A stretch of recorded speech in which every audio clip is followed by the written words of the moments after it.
أعوذ بالله من الشيطان الرجيم. بسم الله الرحمن الرحيم. ولقد كتبنا في الزبور من بعد الذكر أن الأرض يرثها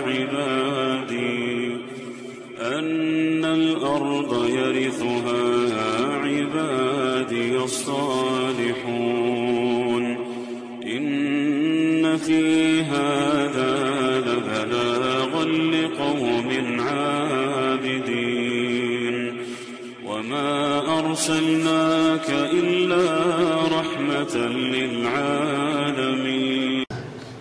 الحمد كله لله، نحمده سبحانه وتعالى ونستعينه ونستهديه ونسترشده ونعوذ بالله من شرور أنفسنا وسيئات أعمالنا. من يهدي الله فهو المهتد ومن يضلل فلن تجد له وليا مرشدا. وأشهد أن لا إله إلا الله ولي الصالحين، وأشهد أن سيدنا وحبيبنا وعظيمنا ومولانا ودليلنا ومعلمنا وشفيعنا محمد بن عبد الله. اللهم صل وسلم وبارك على سيدنا محمد وعلى آله ومن والاه، كما صليت وسلمت وباركت ربنا على آل سيدنا إبراهيم في العالمين إنك حميد مجيد.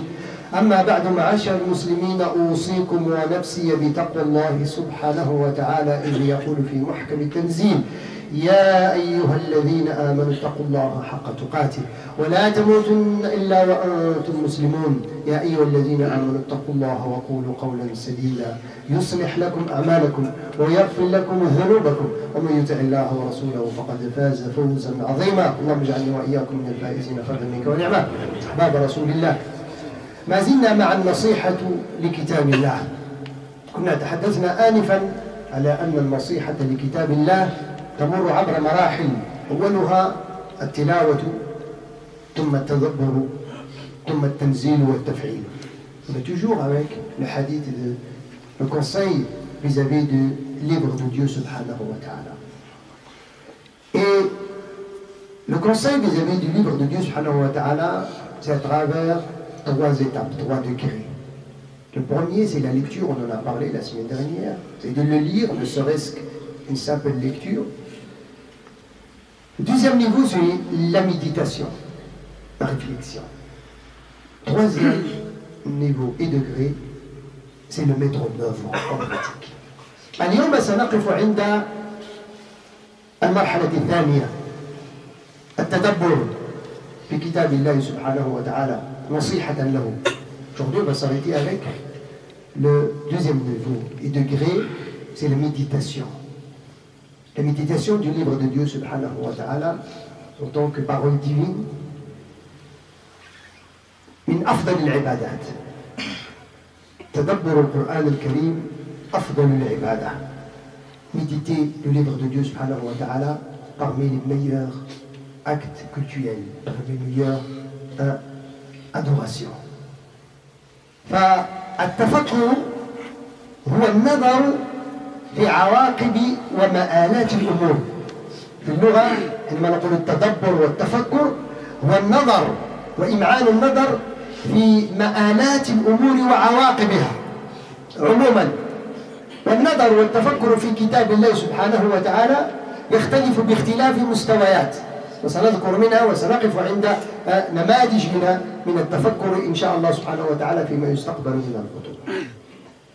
Alors, le terme méditer dans le Coran, c'est l'action de réfléchir, de penser profondément à un sujet et aussi, surtout, observer les conséquences des choses.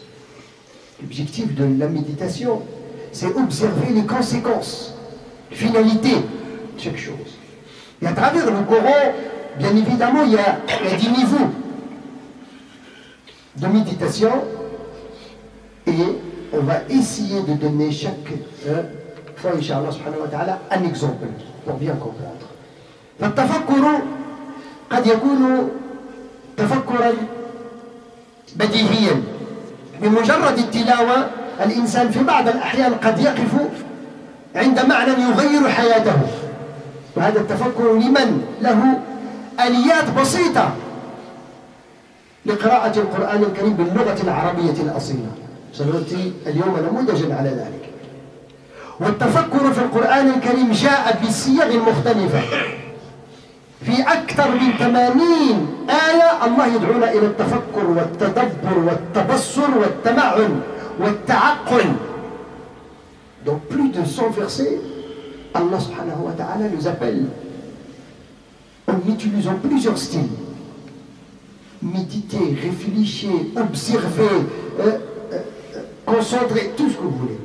Allah subhanahu wa ta'ala nous appelle parce que c'est un livre qui est très riche et qui est un livre qui est compatible. On le dit tout le temps, à tous les contextes et à tous les temps. والإنسان هو الوحيد الذي متعه الله سبحانه وتعالى بهذه الخصلة. لذلك فالأصل عندي أنه الإنسان ليس الحيوان الناطق، إنما الإنسان هو الحيوان المفكر. أن النطق قد يشترك به مع الآخرين.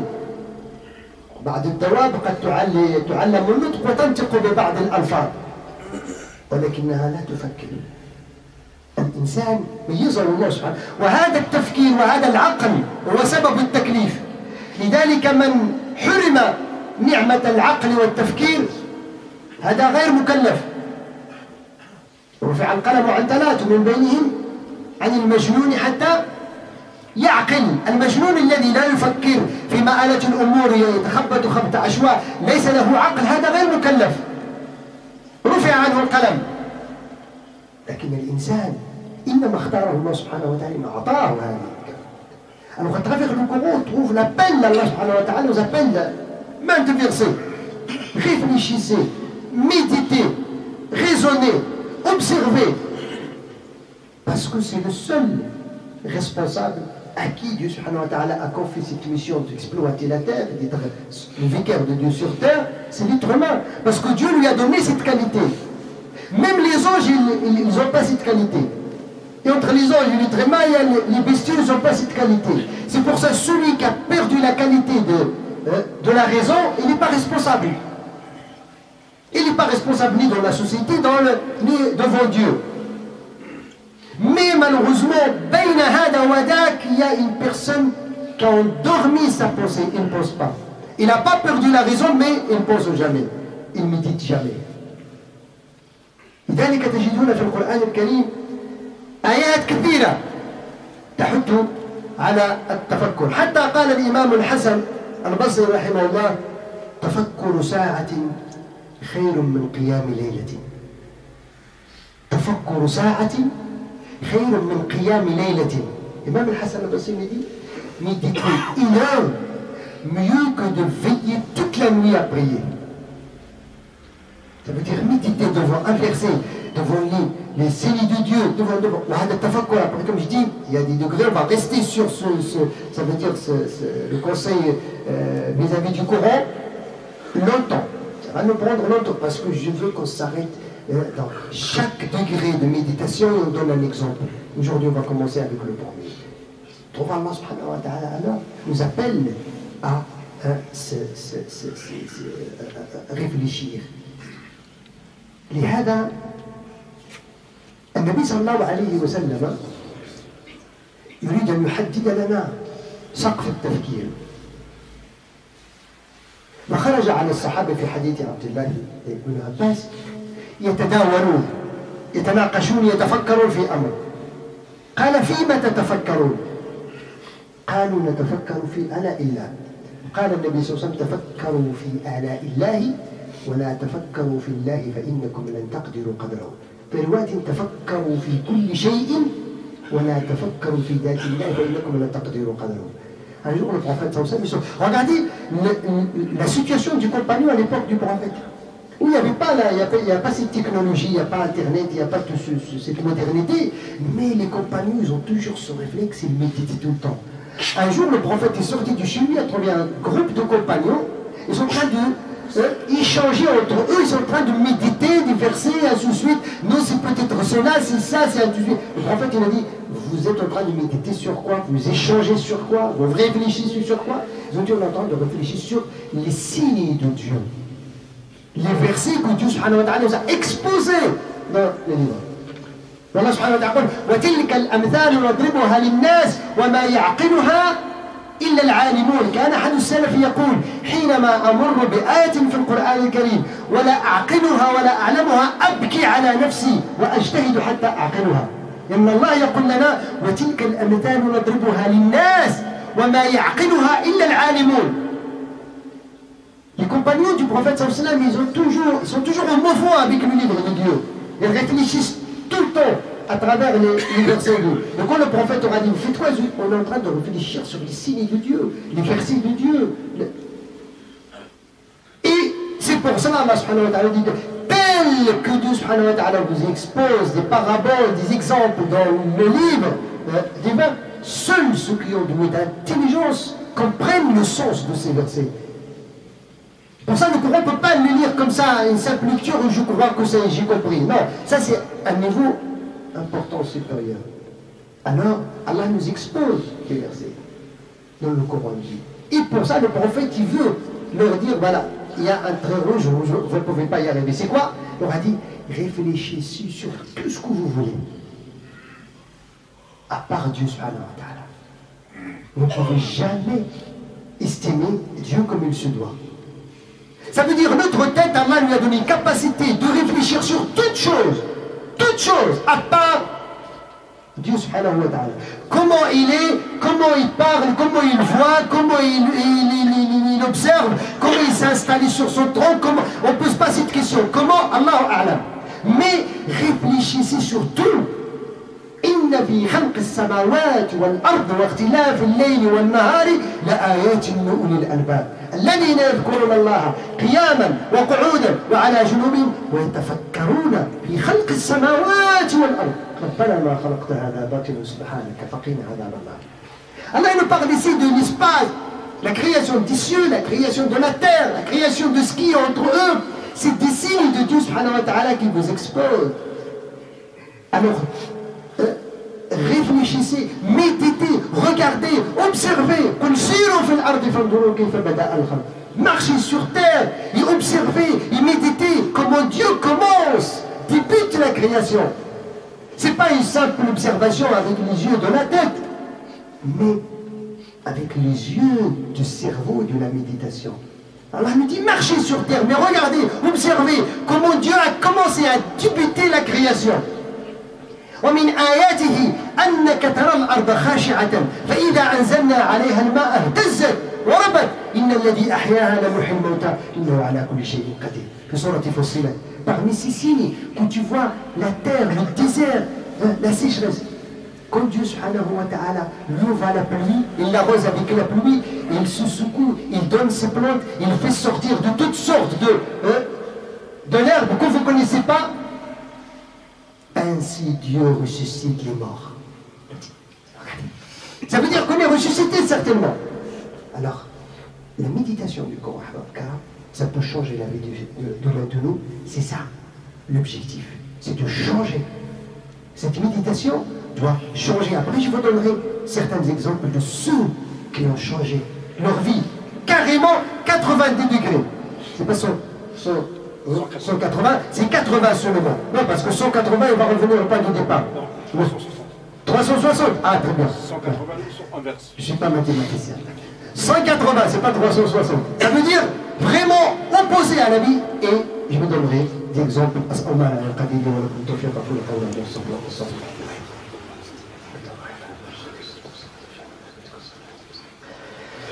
الحمد لله رب العالمين حمدا كثيرا طيبا مباركا فيه وصلى الله وسلم وبارك على سيدنا محمد النبي المصطفى وعلى اله وصحبه اما بعد. المثال الاول للمستوى الاول من التدبر في كتاب الله. Un premier exemple d'un niveau, du premier niveau de la méditation. أخرج الإمام البيهقي بسنده إلى الأصمعي أنه قال: خرجت من الجامع الكبير من البصرة فإذا بي بأعرابي وأنا في سككها سأحكي لكم الحديث بمعنى لأنه طويل. التقيت بأعرابي على قعود له فسلم وسلمت فقال: ممن الرجل؟ قال: من بني أصمع. قال: أنت الأصمعي. entre parenthèses الأصمعي كان شاعرا كبيرا، هو تلميذ الشافعي، لم يهتم بالفقه وكذا، ولكن كان شاعرا ينطق بالشعر كما ننطق بالكلام العادي عندنا نحن. الأصمعي كان، وكان من المقربين لهارون الرشيد في عهده. فالتقى مع أعرابي سمع بالإسلام ولم يسمع بالقرآن، فقال ممن الرجل؟ قال من بني أصمع. قال إذن أنت الأصمعي؟ قال نعم. قال من أين أقبلت؟ منين جيت؟ قال أتيت من موضع يتلى فيه كلام الرحمن.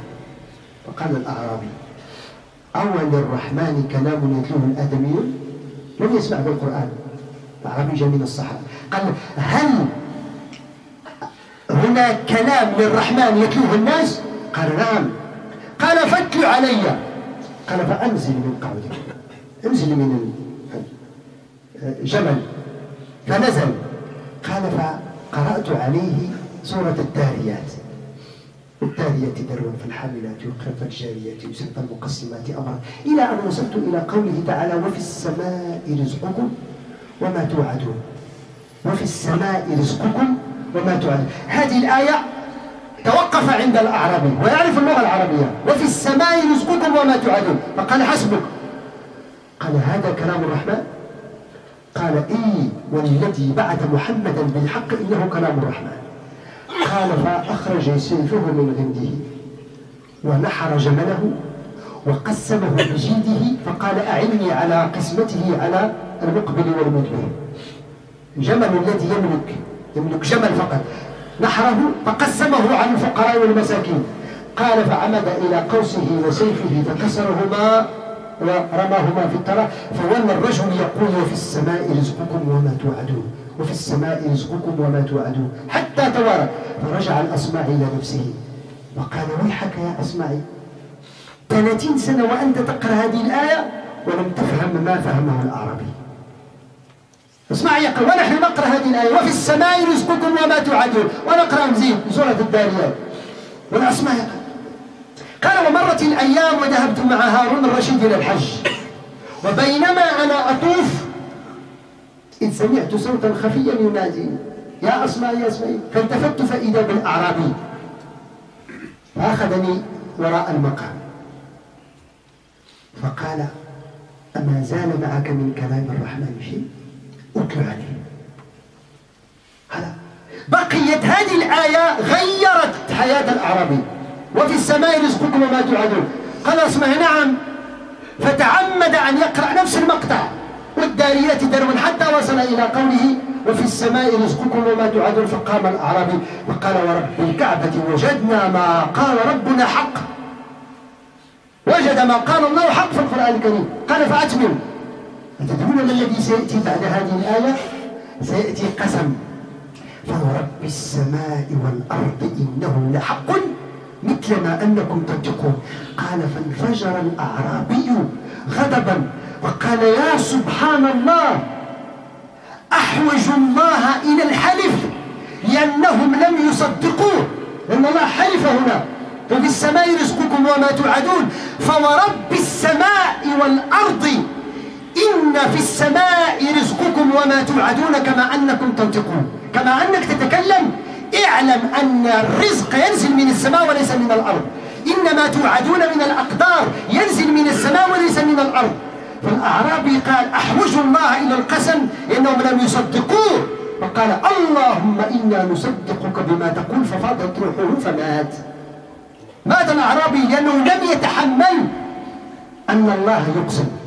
نحن الكرام الرزق أكبر مشاكلنا في اليوم في المجتمع الرزق، أكبر مشاكل المال، شتت بين الأسر، شتت بين الأحباب، شتت بين الإخوان، أفضى إلى المحرمات، كان السبب في الظلم والطغيان وسفك الدماء.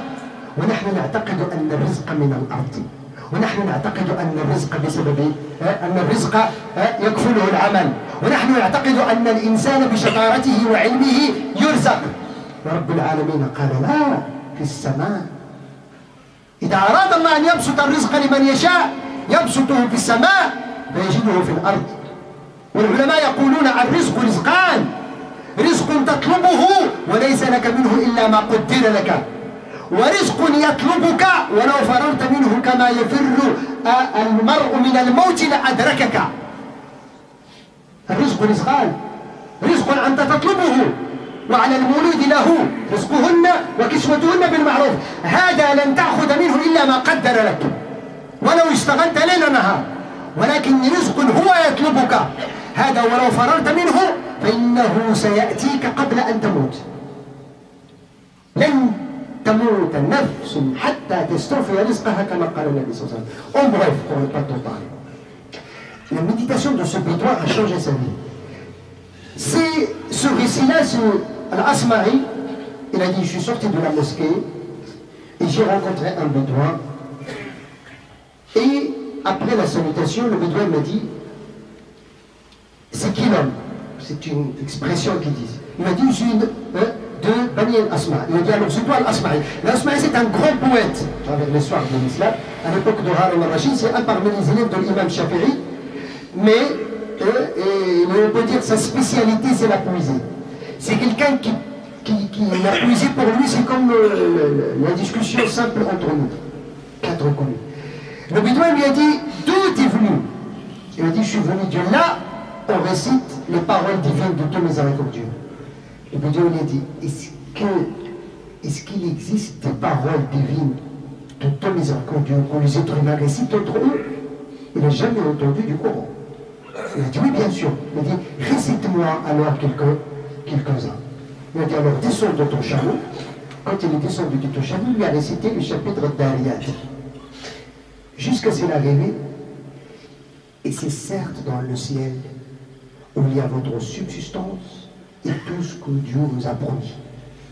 Le bédouin lui a arrêté, c'est bon, arrête-toi là. Il m'a dit, tiens le verset. Il m'a dit, tu es sûr que ça c'est les paroles de Dieu? Il a dit, certainement. Par celui qui a envoyé Mohammed de la vérité, que c'est le verset de Dieu. Il dit, c'est bon. Il a pris son épée, il a égorgé son chameau, il l'a coupé en morceaux et il l'a distribué aux pauvres. Il a cassé son épée, il est parti en récitant ce verset-là. Dans tout le chapitre, la seule chose qu'il a médité, qui lui tient au cœur, c'est dans le ciel où il y a votre subsistance et tout ce que Dieu vous a promis. Et c'est pas ainsi que dans l'au-delà. Le verset a bouleversé la vie de ce bédouin. Et il possède un seul chameau. Et ce chameau-là, il a distribué aux pauvres. Il est parti en récitant ce verset jusqu'à ce que l'Asma'i ne l'entend plus. L'Asma'i commence à se reprocher à lui-même. Il dit, malheur à toi l'Asma'i. Ça fait combien de temps tu récites ces versets, tu n'as jamais compris ce qu'il a compris le bédouin? Et combien parmi nous qui ont récité ce verset, ils n'ont jamais compris ce qu'il a compris le bédouin? Il a compris une confiance que, certes, la subsistance, chers frères, chères sœurs, ça descend du ciel. Le programme de la distance, la décision de la distance, de la subsistance, c'est du ciel, si Dieu veut tant la subsistance de chacun de nous, même si tu travailles des heures sup, si Dieu n'a pas tendu la subsistance là-bas, tu peux avoir l'argent dans tes mains, mais tu ne peux pas en profiter, ce n'est pas utile pour toi, parce que ta subsistance n'est pas étendue, elle est restreinte. Et c'est le contraire, même si tu travailles à peine un petit peu, Dieu, s'il veut tendre ta subsistance, il va mettre le baraka et tu vas faire beaucoup de choses avec peu de choses. C'est comme ça qu'il a compris le vivant. Ça ne veut pas dire qu'il est parti au sommeil, dormir, mais il travaille. Mais la confiance, comme ma subsistance, tant qu'elle est garantie entre les mains de Dieu, il est en sécurité. Il est en sécurité à 100%. Personne ne peut diminuer les deux, rajouter à ma subsistance si monsieur, presque Dieu subhanahu wa ta'ala veut réduire et étendre ma subsistance. Ça c'est ce que nous faisons. Aujourd'hui, notre gros problème c'est la subsistance. On ne prie pas à l'heure parce qu'on cherche la subsistance aux enfants. On déchire la famille après l'héritage quand quelqu'un est parti parmi nous parce qu'on cherche la subsistance. On déchire entre les frères et les sœurs et les sociétés pour la subsistance. Les gilets jaunes, ils ont fait tout un bagarre pour la subsistance. Croyez-moi, mais on ne croit pas que la subsistance est l'auprès de Dieu, subhanahu wa ta'ala. Et celui qui l'étend, subhanahu wa ta'ala. Alors l'Asma'i a réfléchi lui aussi. Il a dit, après un certain temps, je suis parti au pèlerinage. Au moment où je fais une circumambulation à Tawaf, j'entendis une petite voix qui m'appelle. Oh l'Asma'i. Quand je me suis incliné, j'ai trouvé le bédouin, son copain. Il a pris derrière le maqam et lui a dit, son gros souci, est-ce que tu as encore quelques versets de miséricordieux à me réciter? Vous imaginez, il n'a pas rajouté aucun verset, mais le seul verset, le noyau de sa vie, c'est dans le ciel où il y a la subsistance, tout ce que Dieu vous a promis. Lui, Asma, il a dit oui, bien sûr. Il a dit, j'ai fait exprès de le réciter le même passage. Qu'est-ce qu'il va te découvrir encore?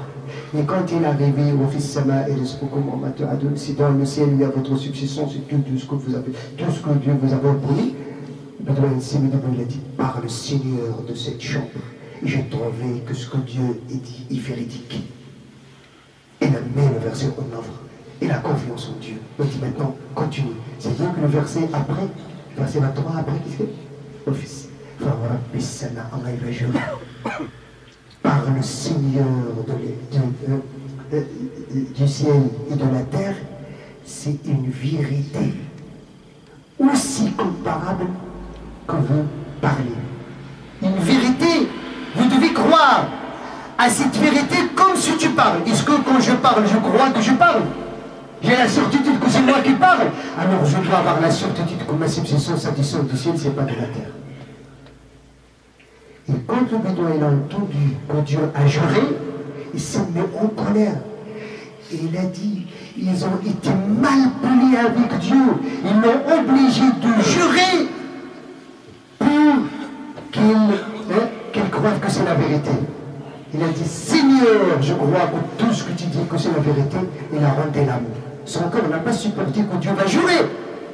Dieu nous a juré. Croyez-moi, je jure pour moi, qui a créé les cieux et la terre, que votre subsistance est garantie dans le ciel, c'est pas dans la terre. Voilà un simple exemple de ceux qui méditent le Coran pour qu'ils puissent changer leur vie.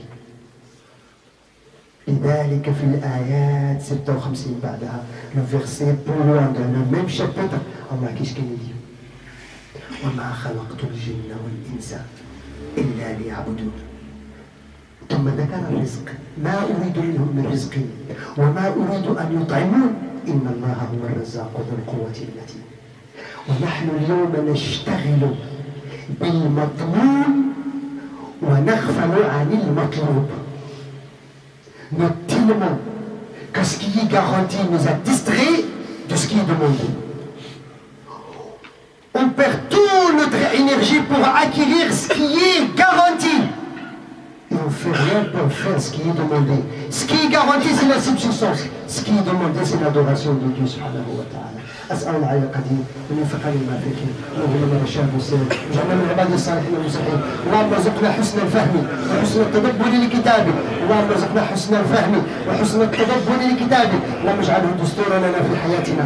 اللهم يا رب إنا نسألك أن تجعل القرآن العظيم ربيع قلوبنا وجلاء أحزاننا وذهاب همومنا. اللهم يسر لنا أمورنا. اللهم وفقنا لما فيه خير وصلاح. واجعلنا من عبادك الصالحين المصلحين. اللهم إنا الرشاد والسداد وحسن الخطاب. واجعلنا من عبادك الصالحين المصلحين. اللهم احفظنا في هذه البلاد في ديننا واهلنا وازواجنا وذرياتنا واموالنا وكل نعمه انعمت بها علينا انك نعم المولى ونعم النصير. يا frère que nous demande son fils il est en coma. رجل يسأل الدعاء اللهم شافيه شفاء. اللهم انت الشافي لا شفاء الا شفاءك شفاء لا يغادر سقما. اللهم اشفي انت الشافي لا شفاء الا شفاءك شفاء لا يغادر سقما. اللهم يا رب احفظه في صحته وفي بدنه وفي سمعه وبصره واعده الى اهله ووالديه واخوانه واخواته سالما عام معافا يا ذا الجلال والاكرام في بدنه وجميع مرضى المسلمين. اللهم يا رب نسال الدعاء اللهم شافي مرضاهم وعافهم مبتلاهم وبارك في تجارتهم وبارك في اموالهم. اجعلنا واياهم من عبادك الصالحين المصلحين. وصلى الله وسلم وبارك على سيدنا محمد والحمد لله رب العالمين وأقم الصلاة.